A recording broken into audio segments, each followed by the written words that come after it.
Okay, I hope this is working. Um, this lesson is number 7 on um, RNA and protein synthesis. And what this involves is called the central dogma. I'll make that bigger so you can actually see it. So this is the central dogma. Dogma is just a fancy word that means um, like a basic fundamental belief. So, for example, if you were in the Catholic Church, you would believe that there was this guy named Jesus who came down to earth about 2,000 years ago, was born of the Virgin Mary, suffered under Pontius Pilate, was crucified, dead, and buried. That's all what we would call a dogma. Not just a belief, but a fundamental belief. And here is the fundamental belief. Oops, let me try that again. Fundamental belief of molecular biology. We have this stuff called DNA. And, oh gosh, I'm just going to say that's complete. Sorry about that. We have this stuff that's called DNA. And it has a code that gets transferred to a different molecule called RNA. And then that code is then translated into a protein. So if you want to take some time, I would write that down. That's essentially what we're going to be talking about today. That in biology, especially molecular biology, if the name of the game is to make proteins, we have to make proteins from a recipe. That recipe is found in DNA, which then gets transcribed into protein. So this is called, oops, wow, try that again. This is called transcription.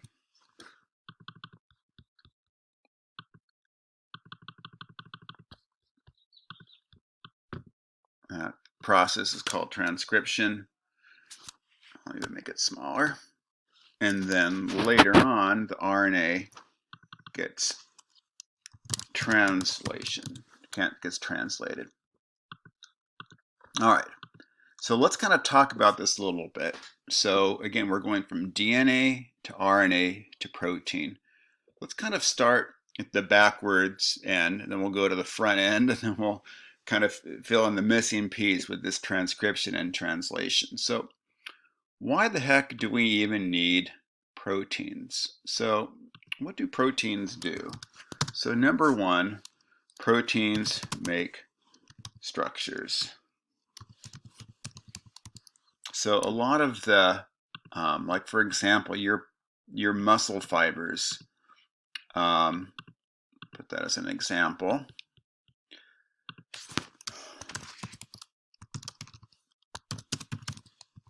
Muscle fibers are essentially made out of proteins. Not all structures in the body are made of proteins, but a lot of them are. Let's go back to here. Oops, I don't want to do that. Don't want ugliness there. Okay, number 2, and probably more important, let's put a star by this, is proteins create these things called enzymes. And enzymes are, they either make stuff or they break stuff. So, for example, one enzyme that we have is going to make, well, I'm trying to think of an example here. Let's see. Well, we're going to have to make ATP, which we'll find later is a source of energy. And the thing that makes ATP is called ATP synthase. And then we might have a breaking stuff. So when we digest food, we're essentially just taking really big molecules and breaking them down into small pieces. And that's also done by an enzyme. So all of the work in the cell, or almost all of the work in the cell, is done by these small chemicals called enzymes. And enzymes are proteins. Okay. The third thing we should know about proteins is that they are a series of amino acids. Amino acids are a molecule that have a general formula of an amine, which is an H2, and then they're attached to a central carbon, which has this X factor we'll talk about in a second. And then that is attached to an acid, an organic acid. So we have this formula for amino acid, which is an amine, a nitrogen molecule. And then on this side we have the acid part, the Q. And in the middle we have this central carbon, and attached to this carbon is another molecule, or even just a single atom. And depending on what the X is, there, I'll put this in lower caps, there are 20 different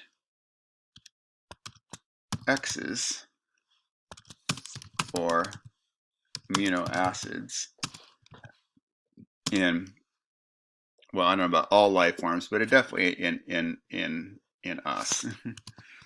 So we have these 20 different amino acids, and they all vary by this different X. Let me see if I can just pull up a chart quickly while we're here. Amino, I don't want that, history. Let's get rid of that. Amino acid chart.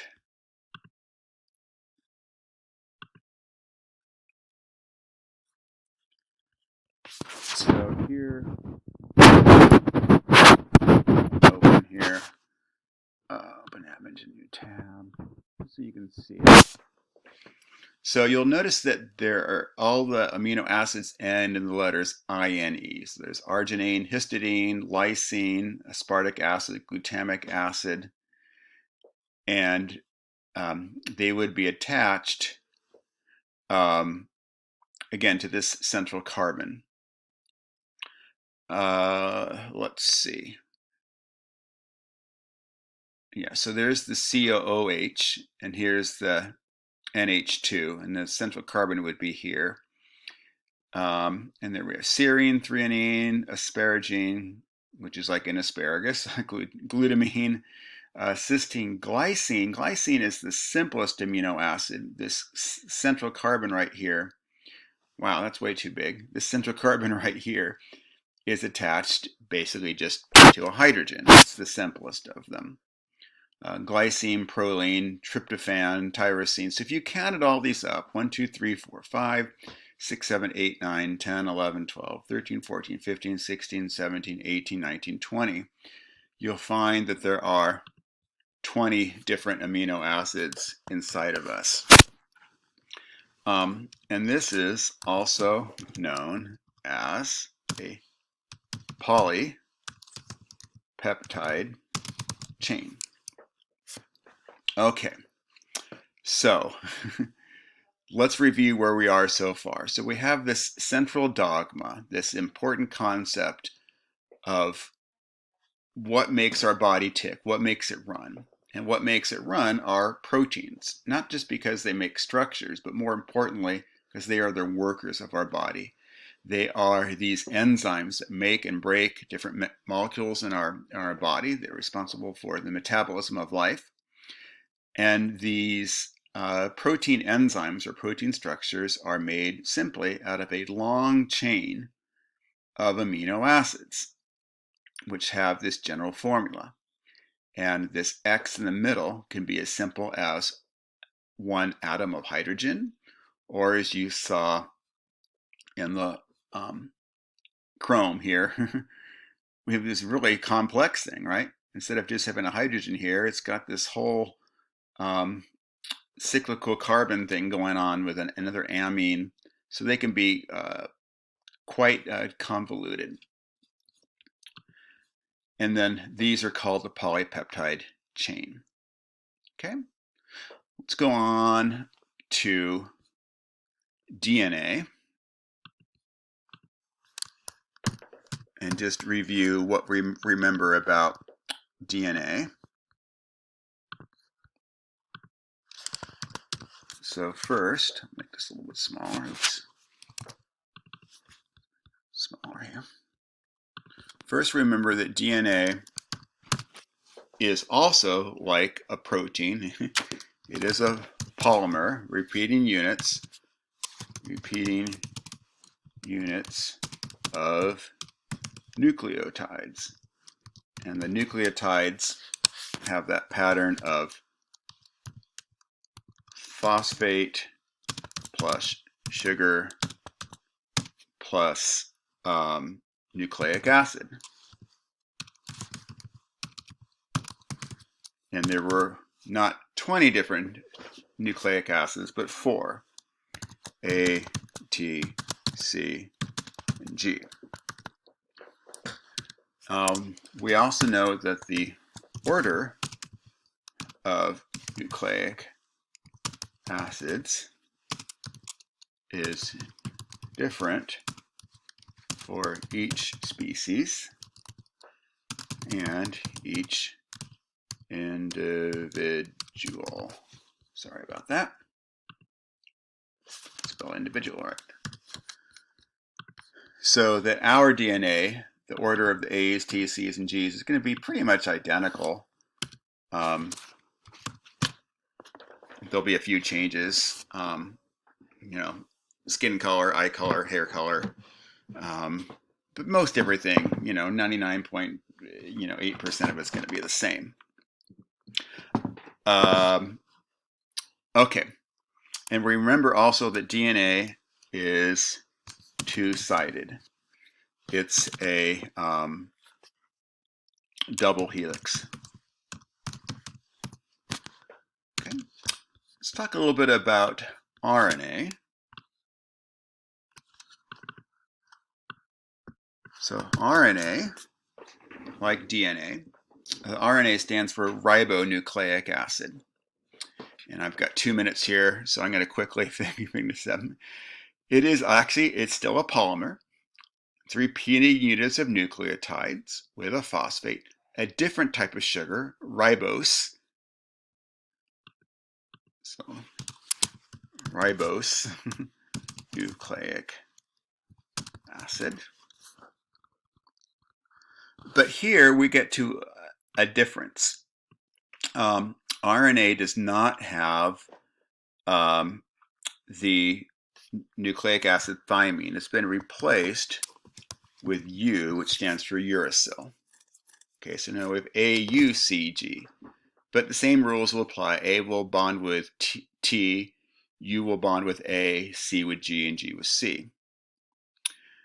The order of nucleic acids basically is going to mirror what's on the DNA. And that's done by a process we'll learn later called transcription. And RNA is one-sided. It is not a double helix. So we're going to finish this recording here, and then we'll go on to part 2.